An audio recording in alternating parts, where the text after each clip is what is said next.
Ok, perfecto. Buenas tardes, queridos hermanos. Es para mí un gusto el poder estar aquí reunidos con todos ustedes. Dándole gracias primeramente a Dios por permitirme estar aquí, dándole gracias también a nuestros pastores de la Comunidad de Integración Familiar, a nuestros profesores del COTEC, principalmente a nuestro pastor y profesor Pedro Martínez, por permitirnos estar aquí en este espacio, en este púlpito. Antes que entremos a este estudio, me gustaría hacer una oración para poner este tiempo en manos del Señor. Bendito Dios, te damos gracias por permitirnos estar aquí reunidos en tu nombre. Te pido, Señor, uses a este que habla, que sea un simple instrumento en tus manos para poder predicar tu palabra de manera correcta, que no me desvíe ni a derecha ni a izquierda. Que seas tú, Señor, hablándonos en este día. Gracias por la oportunidad, Señor. Que tu palabra caiga en tierra fértil y ayúdanos a ser hacedores, no simples oidores de tu palabra. Te damos gracias y te bendecimos en el nombre de nuestro Señor Cristo Jesús. Amén. El día de hoy vamos a hacer un estudio breve, pero no por eso no importante, un estudio comparativo entre el profeta Jonás y Jesús, entre Jesús y el profeta Jonás, usando como texto base de la Biblia Mateo 12 del 38 al 41, que voy a leer a continuación. Entonces le respondieron algunos de los escribas y fariseos diciendo: Maestro, queremos ver una señal de parte tuya. Pero respondiendo él les dijo: Una generación perversa y adúltera demanda señales, y ninguna señal les será dada, sino la señal del profeta Jonás. Porque como estuvo Jonás en el vientre del monstruo marino 3 días y 3 noches, así estará el Hijo del Hombre 3 días y 3 noches en el corazón de la tierra. Los hombres de Nínive se levantarán con esta generación en el juicio y la condenarán, porque ellos se arrepintieron con la predicación de Jonás. Y mirad, algo más grande que Jonás está aquí. En base a este pasaje de la Escritura, yo quise titular el mensaje del día de hoy: algo más grande. Cuando meditamos en algún libro, en alguna carta de la Biblia, siempre es importante, hermanos, estar direccionándonos, enfocándonos en la figura de nuestro Señor Jesucristo. Y en el caso del libro del profeta Jonás, no debe de ser la excepción. Mucha gente piensa o cree que es un libro como un mito, como una leyenda, por las características sobrenaturales que podemos encontrar en esta historia del libro de Jonás, sobre todo el tema de este gran pez que se traga al profeta. Pero, más sin embargo, como lo acabamos de leer en Mateo 12, nuestro Señor Jesucristo, cuando cita al profeta Jonás, lo hace como un libro histórico, dando veracidad a lo que aconteció, por sobrenatural que haya sido, como cierto. Entonces, nosotros como discípulos de Jesús también debemos de entender este libro de Jonás, esta historia, como algo histórico, como algo cierto. Resulta importante hacer una recapitulación de lo que nos habla el libro de Jonás para este estudio comparativo entre Jonás y nuestro Señor Jesucristo. Y bueno, trataré de ser lo más breve posible haciendo este análisis. Creo que todos conocemos esta historia del libro de Jonás, donde Jehová habla al profeta pidiéndole que vaya a Nínive, a esta gran ciudad de más de 120,000 personas, porque su maldad ha ido en aumento. Y quiere que el profeta vaya y les predique para que se arrepientan, para que su ciudad no sea destruida. Obviamente, como recordaremos, muchos de ustedes saben, Nínive era la capital de Asiria, un pueblo enemigo y antagónico de Israel. Y obviamente había mucha animadversión, mucho enojo, mucho encono, mucha ira en el pueblo de Israel respecto de Nínive, respecto de Asiria. Y en este caso el profeta Jonás no era la excepción. Él también estaba molesto con ellos, ¿verdad? Este pueblo ya había causado muchos daños al pueblo de Israel. Entonces, cuando él recibe esta palabra de parte de Dios, toma la decisión de no obedecer a Dios e irse en un camino contrario a Nínive. Se dirige él a Tarsis, busca el puerto más cercano, en Jope, para tomar una embarcación. Muchas veces lo analizamos y podemos juzgar rápidamente a Jonás, ¿verdad? Pero analizándolo de una manera contemporánea, pudiéramos pensar, ¿qué sucedería si ahorita Dios levantara un profeta ucraniano? Sabemos todos la situación. Y le pidiera a este profeta ucraniano: oye, ve a Moscú y predícales, porque Moscú va a ser destruida en 40 días si no se arrepiente. Humanamente resultaría muy difícil para este profeta ucraniano, hablando de manera contemporánea en el ejemplo, que él vaya a Moscú a predicarles para que Dios no destruya Moscú, ¿verdad? La capital de Rusia. Entonces podemos entender la dificultad que tenía Jonás. Iba a ser considerado como un traidor en su pueblo, además de las emociones y sentimientos que él tenía. Entonces, como todos sabemos y recordamos, toma esta embarcación, pero el Señor dispuso una gran tormenta, una gran tempestad, para impedir que él llegara a Tarsis. Entonces, la gente que estaba en este barco, en esta embarcación, la tripulación, echan suertes para ver quién era el responsable de esta gran tormenta. Y al echar estas suertes, ahora sí que la suerte, valga la redundancia, cae en Jonás. Ellos lo cuestionan, él se encuentra dormidito abajo en el barco, como si nada sucediera, lo despiertan, lo increpan, le preguntan quién eres, de dónde vienes. Él ya les había platicado un poco, ¿no? Les había dicho que era hebreo y que él temía a Jehová. Entonces, obviamente, cuando se dan cuenta que él es el responsable de esto que está aconteciendo, buscan alguna solución y él les dice, si recordamos, él les dice: échenme al mar y seguramente la tormenta se aquietará. Ellos no quieren, tienen temor de Jehová, saben que él es el creador del cielo y de la tierra, del mar, y seguramente el que está generando esta tempestad, esta tormenta. Entonces tratan de acercarse a tierra firme, pero Dios no lo permite. A través de esta tormenta no les permite acercarse a tierra firme, y finalmente Jonás es echado al mar. Él se está hundiendo, se está ahogando, está siendo enredado por estas plantas marinas y es tragado por este pez. Como sabemos, él está en el vientre del pez, y dice la escritura que él se acuerda de Jehová, se acuerda que él es grande en misericordia, y empieza a clamar por su salvación. De hecho, en el capítulo 2, versículo 9, Jonás dice: la salvación es del Señor. Entonces, y dice que Jehová escuchó la oración de Jonás y se apiadó de él, y el pez vomita a Jonás cerca de tierra firme. Y vuelve a escuchar Jonás la voz del Señor por segunda ocasión, diciéndole: ve a Nínive y predica para que se arrepientan, porque si no, en 40 días los voy a destruir esa ciudad. Entonces, el profeta Jonás, ahora sí, ¿verdad? Ya convencido, nada coaccionado, toma la decisión de ir a Nínive, ¿verdad? Entonces dice la escritura que era una ciudad muy grande, a 3 días de camino para recorrerla en su circunferencia. Cita la palabra que él nada más caminó un día, ¿verdad? No la quiso caminar completa, y estuvo predicando la palabra.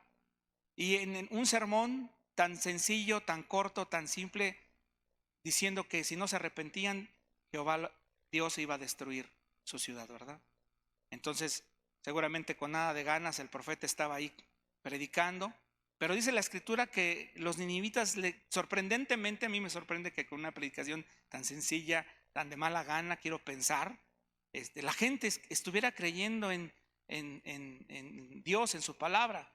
Entendemos que no es el predicador, es la palabra de Dios. Puede haber un buen predicador, un mal predicador, pero lo importante es la palabra del Señor, ¿verdad? Ellos le creyeron a la palabra de Dios que por medio del profeta Jonás se estaba manifestando.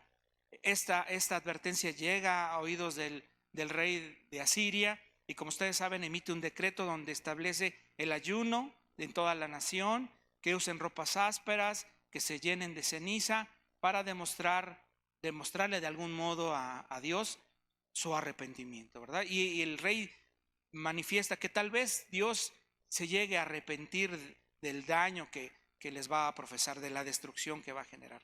Y como ustedes saben, obviamente Dios toma en cuenta el proceder de los ninivitas, sobre todo que se devuelven de sus malos caminos, se convierten de sus malos caminos, no solamente estas obras que estuvieron haciendo en cuanto al ayuno y las cenizas, y no los destruye. Jonás estaba a las afueras de la ciudad esperando esa destrucción. Él, yo creo que esperando muy en su corazón que Dios no los perdonara, que ellos no se arrepintieran y ver caer fuego del cielo, ¿no? Cosa que no acontece. Él hace una enramada para cubrirse un poco del sol tan intenso que cita la escritura que había. Dios permite que crezca una calabacera, como recordarán, que también le sirve como protección. Y Dios mismo manda un gusano, ¿verdad?, para que vaya y pudra esa calabacera y se seque. Jonás, como recordarán, se enoja, casi no se enoja, ¿verdad? Y le reclama a Dios y le dice que está muy enojado hasta la muerte. Y Dios lo cuestiona: oye, ¿de verdad te tienes que molestar así? ¿Tienes razón para molestarte, para enojarte de esa manera? Y él le dice: sí, mucho me enojo hasta la muerte. Y le dice el Señor: ¿tuviste pues compasión o te entristeció la muerte de esta planta, la cual tú no sembraste, tú no hiciste que creciera? Y yo no tendré misericordia de Nínive, una ciudad de 120,000 habitantes que no saben distinguir entre su derecha y su izquierda. Entonces, era algo importante que deberíamos de considerar, ¿verdad?, en este estudio comparativo entre la figura de Jesús y de Jonás. Esto me trajo a memoria la historia de un personaje que aparece en una película, no sé si alguno de ustedes la vieron, que se llama Hasta el último hombre. El personaje, el protagonista, se llama Desmond Doss, que es un enfermero militar, que es de los primeros, entre otras cosas, es un objetor de conciencia. Si la llegaron a ver, si no se las platico, es una persona que no quiso portar un arma por principio de fe, por creencias que él tenía. Él no quería ir a matar más personas, él quería ir a salvar vidas. Lo sorprendente de Desmond Doss, y que tiene que ver con lo que estamos hablando el día de hoy, es que él no solamente cuando llega a Japón, cuando llega a las playas de Okinawa en la Segunda Guerra Mundial, no solamente se limita a curar y atender y asistir a estadounidenses, son sus compatriotas al final del día, sino que también Desmond empieza a atender y a curar japoneses. Y es algo increíble porque los japoneses eran sus enemigos. Los japoneses los habían bombardeado allá en Pearl Harbor y día a día mataban estadounidenses en esas playas de Okinawa. Inclusive amigos cercanos de Desmond habían muerto en esas batallas con los japoneses. Mas, sin embargo, Desmond no tomó en cuenta esto. ¿Por qué? Porque había algo más grande en él que el odio, que el rencor que él pudiera sentir sobre los japoneses. Había algo tan grande en él y no era otra cosa que nuestro Señor Jesucristo. Se cita en esta película que Desmond era un creyente cristiano, evangélico, adventista. Entonces, ese amor de Cristo se veía reflejado inclusive en los propios enemigos, ¿verdad?, en este caso de Estados Unidos. Entonces ahora sí, con todo esto que hemos comentado en el libro de Jonás, de Mateo 12, donde Jesús cita al profeta Jonás, y esto que hemos estado platicando, vamos ahora sí a entrar al estudio del análisis comparativo entre la figura de Jesús y la figura de Jonás. Como punto número 1, quisiera comentar que Jonás estuvo dormido en una barca en medio de una tormenta que él provocó.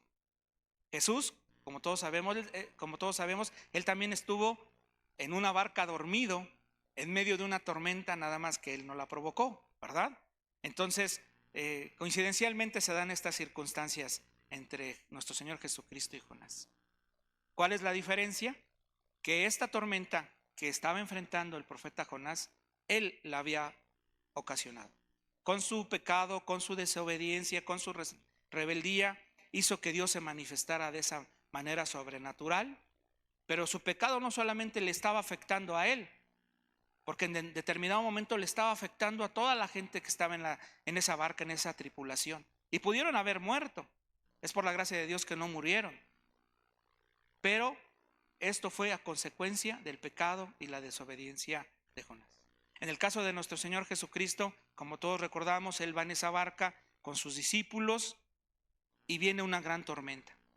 Obviamente pensamos, la Biblia no es muy clara en ese sentido, que la divina providencia, Dios mismo orquestó esta tormenta para probar la fe de los discípulos de Jesús. Había un propósito ahí en determinado momento. Pero sí es importante resaltar en ese sentido la actitud de Jonás, porque muchos de nosotros podemos ser como Jonás y ser desobedientes y no hacer la voluntad de Dios e ir en contrasentido a la voluntad del Padre, y esto nos va a traer tormentas, nos va a traer consecuencias en nuestro matrimonio, en nuestro trabajo, en la escuela, con nuestros familiares, en la iglesia. Por eso es bien importante que nosotros obedezcamos la voluntad de Dios, que sepamos cuál es su voluntad en nuestras vidas y la hagamos. Como punto número 2, quiero señalar que Jonás es lanzado al mar a consecuencia de sus pecados para calmar la ira de Dios, que él mismo generó, ¿verdad? La ira de Dios a consecuencia de su rebeldía, de su pecado. Y Jesús, al ser lanzado y clavado en esa cruz, pagó por nuestros pecados y calmó la ira de Dios que había sobre nosotros. Entonces, aquí vemos dos circunstancias importantes. Hay una consecuencia. El que Jonás haya sido lanzado a ese mar sin saber lo que le esperaba es una consecuencia de su pecado al final del día. Y obviamente era con el propósito de calmar la ira de Dios. En el caso de nuestro Señor Jesucristo, al ser arrojado, al ser clavado en esa cruz, Él de alguna manera calma la ira de Dios que había sobre nosotros por nuestra desobediencia, por nuestro pecado. Sabemos que éramos enemigos de Dios, que estábamos bajo su juicio, bajo su ira. ¿Y quién es el que calma al Señor? Nuestro Señor Jesucristo, con esa obra redentora. Pero es importante entender que las consecuencias de nuestros pecados finalmente las tenemos que sufrir, como en este caso de Jonás. Como punto número 3, Jonás desobedece, la voluntad del Padre. Y Jesús siempre obedeció la voluntad del Padre. Vemos a un profeta donde se le da una orden muy clara: ve a Nínive, profetiza para que se arrepientan, y él se va a Jope rumbo a Tarsis, ¿verdad? En sentido totalmente contrario, como si nos mandaran a Tijuana y nosotros nos vamos para Yucatán, ¿verdad? Él hizo lo opuesto a lo que Dios le estaba mandando. Entonces vemos un profeta rebelde, un profeta desobediente. Y en el caso de Jesús, vemos que Él siempre quiere hacer la voluntad del Padre. Por eso vemos esa parte de la Escritura donde se abre el cielo y dice el Padre: este es mi Hijo amado en el que yo tengo complacencia. Y vemos a Jesús poco antes de morir en el huerto del Getsemaní diciéndole: Señor, si te es posible, pasa de mí esta copa, pero no se haga mi voluntad sino la tuya. O sea, Jesús haciendo la voluntad del Padre aun cuando le fuera la vida de por medio, ¿verdad? Entonces nosotros como creyentes estamos obligados a ver ese ejemplo de Jesús, de obediencia, de fidelidad al Padre. Y también debemos de tomar en cuenta ejemplos negativos, como en el caso de Jonás, para no imitarlos, ¿verdad? Como punto número 4, Jonás no quería ir a predicar la palabra de Dios a sus enemigos, los ninivitas.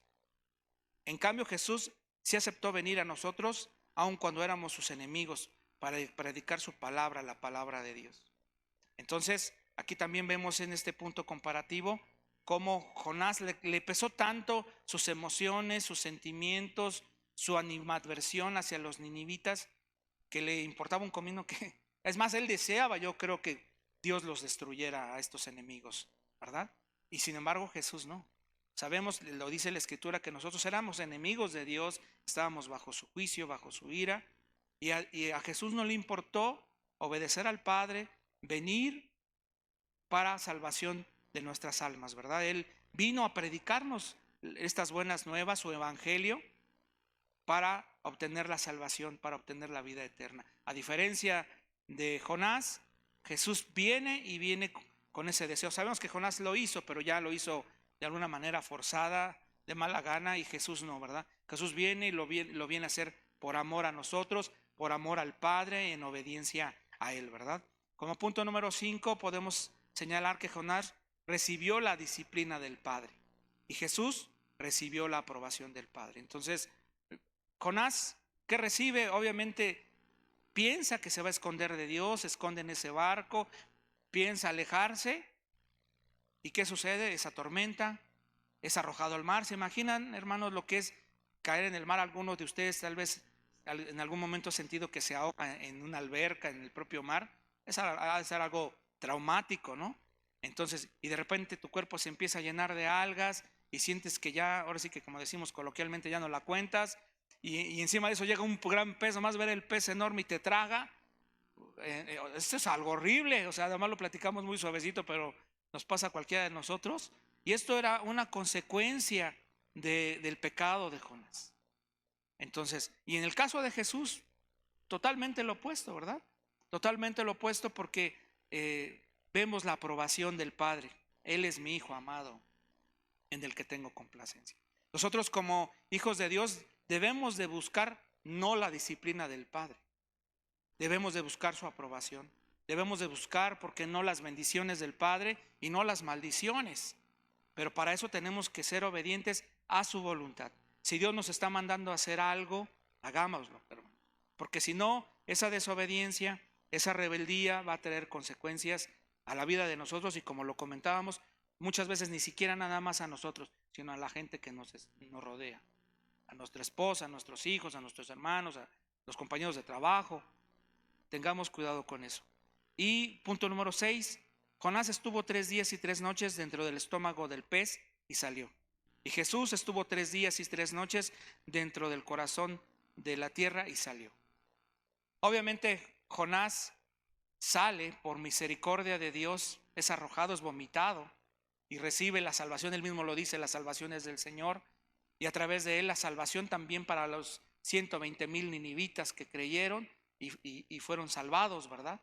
En el caso de Jesús, él también permanece 3 días, obviamente sabemos que él muere, 3 días y 3 noches permanece en el corazón de la tierra, y él resucita, ¿verdad?